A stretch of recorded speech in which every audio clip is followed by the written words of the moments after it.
Hello.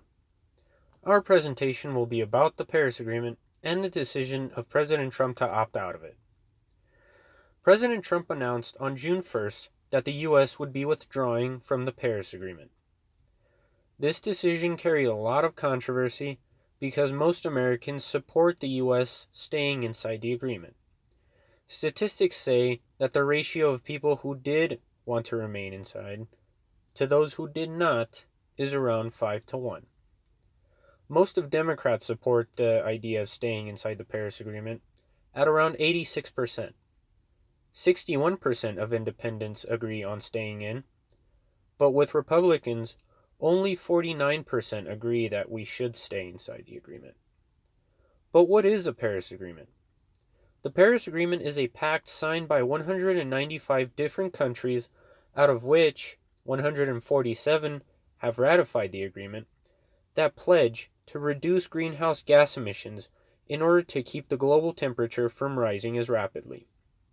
Since it is incredibly difficult for countries to unanimously agree on something, like the Paris Agreement, people view this as a reason to stay inside the accord, since countries won't likely see eye to eye in a different one.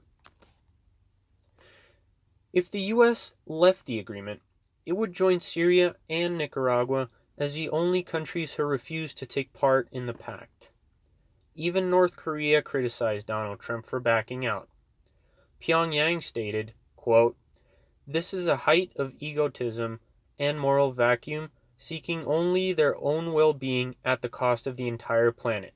End quote. And while this may sound harsh, there is a bit of truth to it.